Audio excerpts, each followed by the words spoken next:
cute kitties and adventure. That's Milo and the Magpies in its simplest terms, and I absolutely adore it. Except there seems to be a little bit more going on than at first glance. Quite a good amount, actually. Holy damn, there's a lot! You read the title, this game's got lore, and a whole lot of it, mainly being centered around the 16 human characters featured throughout the story.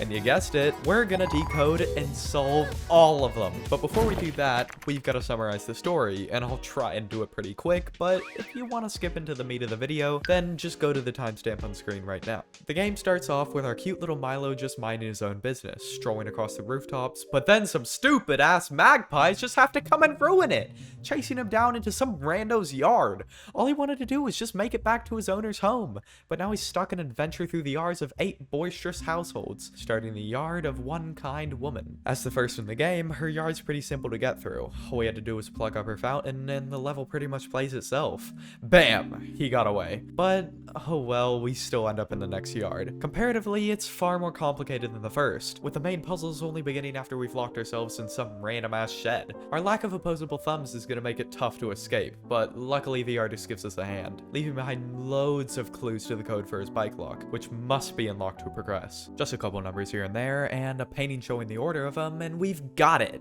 Oh boy, now we've got to deal with children, and those damn magpies are here too! I don't see any way around it. We've gotta disappear Mr. Magpie and Trampoline Boy. All in 2 simple steps.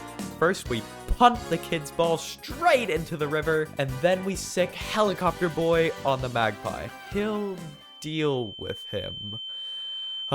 Now we've got to deal with the dumb wife of a birdwatcher. She's so cranky she won't let us past, until we somehow manage to draw down a gigantic eagle from the sky. That gives us just enough time to escape into the fisherman's yard, where the next step is to feed the ducks?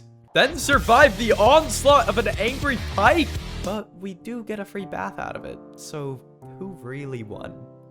Oh, and there's also a path straight into the musician's yard, where inside we only get passage through boogieing. No, seriously, it lets us get inside his house where we meet his wife, or as I like to call her, cat-obsessed bitch.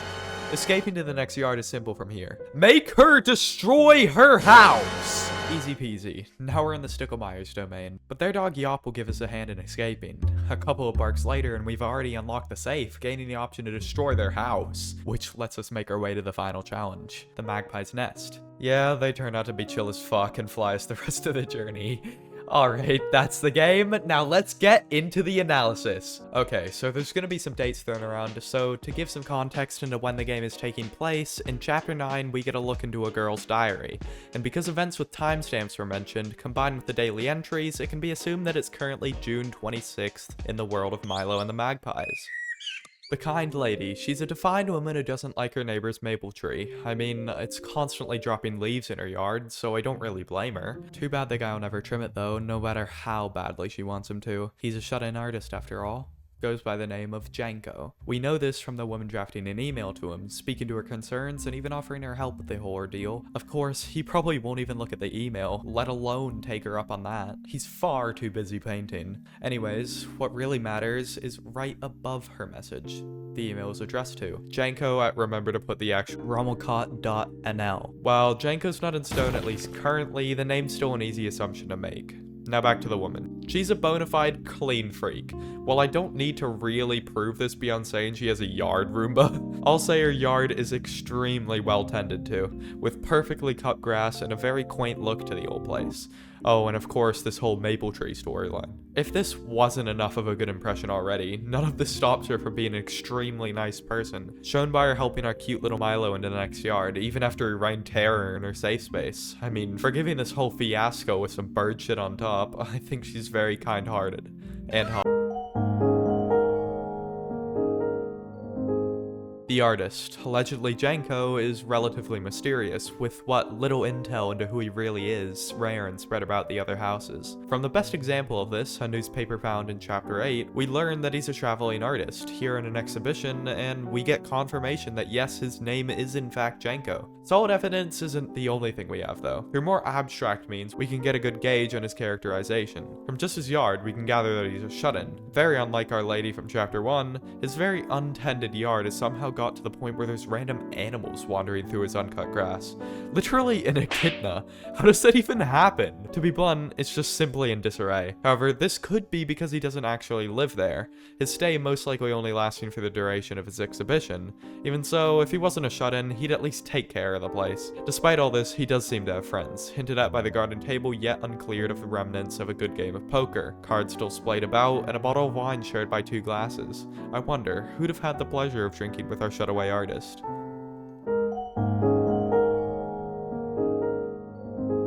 At the third house, we never see the parents, but we do meet their 3 kids, 2 boys and a girl. The girl plays on a slide, the boy with the hat plays on his toy helicopter, and the boy with the thick as fuck nose plays on a trampoline. The rough characterizations are as follows. Helicopter boy seems like a more nerdy type of kid. Yeah, fuck your helicopter, get a real toy, bitch!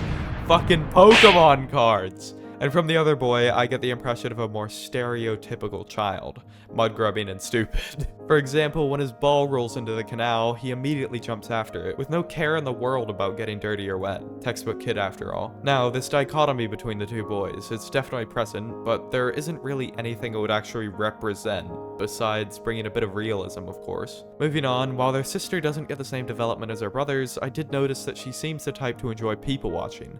For example, watching the boys get up to no good, and seeing how it all unfolds. A birdwatcher too lazy to put food out for himself, and his wife who has conqueror's hockey?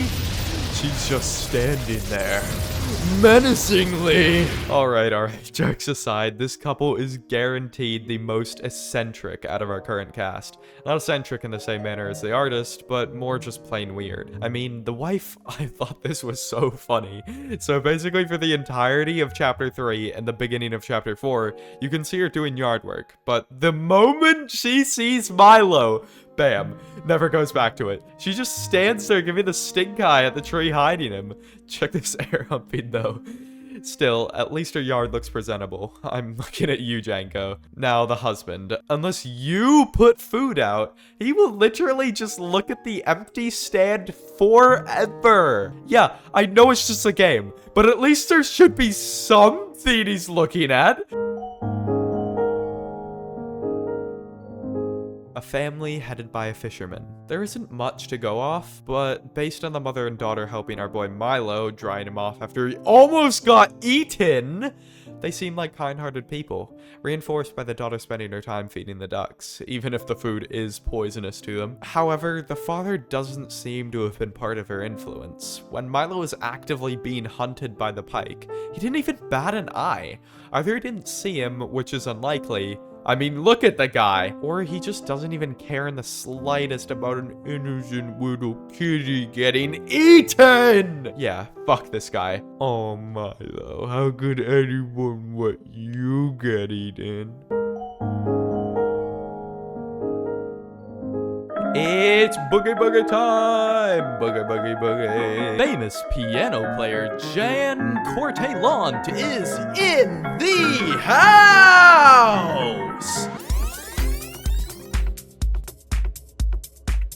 Hey, shut it. Ooh, looks like we've got ourselves a bit of a neighbor's rivalry. But let's leave that discussion till later. For now, let's just talk about our boy Jan. Another eccentric, he spends his days playing his heart out to the world, practicing for his next show, which isn't too far away, taking place only 10 days from now, the 6th of July. But let's be honest, I'm not fooling any of you. What makes Jan interesting as a character isn't his music, but his pets, or rather, how they're treated. A caller scanning kitty door. Access denied. Why would you possibly need that? I mean, I get wanting to keep your little guy safe, and I know you're rich, but why? Well, I happen to know the answer to that question. You want to know?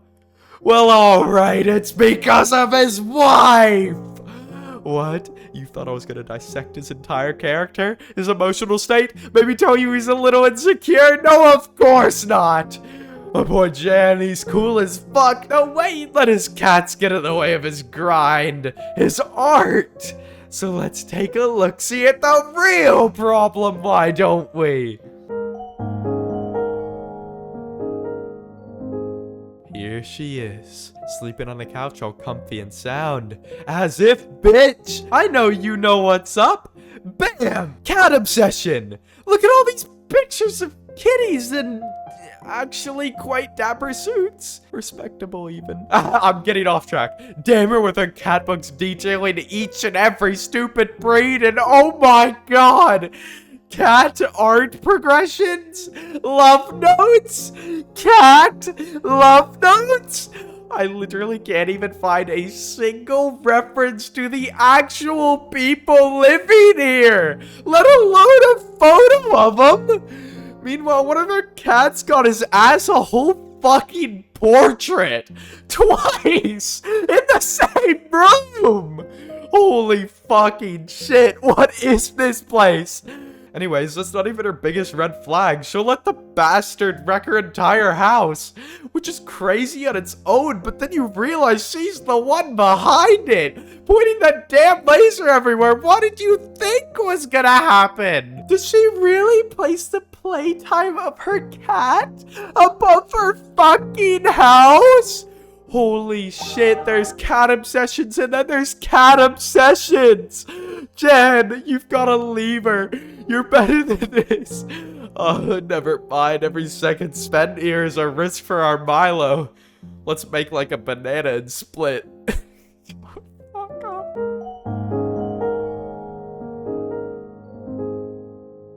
A dysfunctional family where even the dog is a menace to society. The Stikkelmeijers truly are a funny bunch. After being kicked out of their last neighborhood, they've been supposedly trying for a second chance, but at least as far as I've seen, they aren't doing too good of a job at that. And considering they only got kicked out within the last few weeks at most, this is probably their best behavior. Oh, you thought I wouldn't make a timeline. You thought wrong! Looking at the diary of the family's daughter, Yvonne, they only moved in on the 25th of June, which is one day before the current in-universe date we established earlier, leading me to estimate they only got kicked out weeks earlier.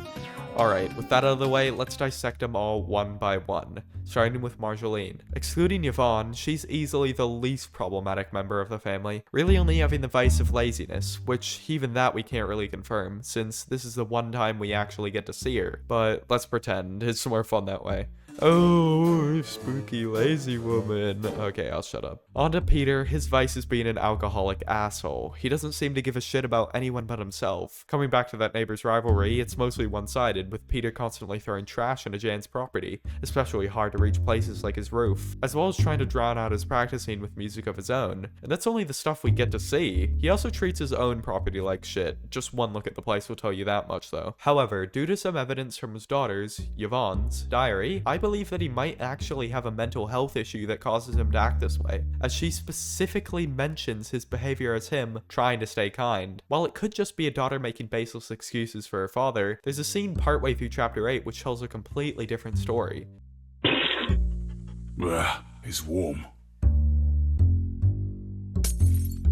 The way he seems here, nobody who's actively doing these things out of their own free will would look like this. I feel an aura of extreme regret, depression even, simply just a raw misery in his situation, and because of this, I believe his seemingly malicious acts are only a product of an untreated disorder, a kind which inhibits his ability to control his impulses. Such as ADHD, for example. As someone who has ADHD, I do not by any means think this is a stretch, as he mirrors some traits I've resembled in the past. No intent to do wrong, yet unable to control yourself when it really comes down to it. It's a sad existence, and it could easily explain his alcoholism. People with ADHD are known to get addicted much easier than the average person after all. I really just feel bad for the guy. Now on to Xander. He's a stoner. He grows weed en masse in a rural neighborhood. Yup, the dog barks at literally everything, and somehow knows the code to the family safe. This isn't just talk. He literally gives it to us through impossibly subliminal means. Editor Alex here. I do not know how I missed Bark for Bark gives it to us. Sue me. Barking a certain number of times at items that represent a certain family member. The number of barks obviously being the number to punch in. But you want to know what really makes me scratch my head? The safe conveniently having markings representing each family member. And the numbers directly correlating to those markings. He's part of the shadow government.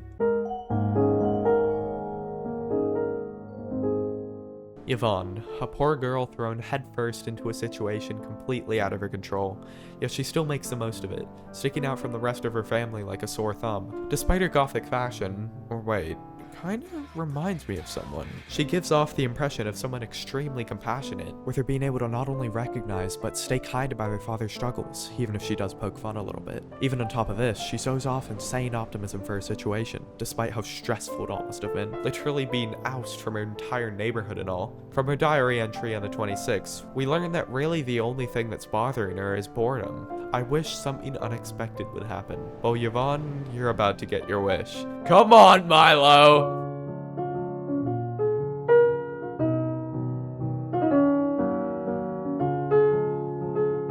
And that's the end of the game. Well, there is a tiny bit at the end, but she just loves her cat. That's all I can really say. I ain't gonna yap. The newspaper from chapter 8. In all seriousness, I hope you guys enjoyed the video. I had a ton of fun making it. And if you think you know of a game that you'd like me to cover, just pop it down in the comments. I read every single one. Remember to subscribe, and until next time, peace.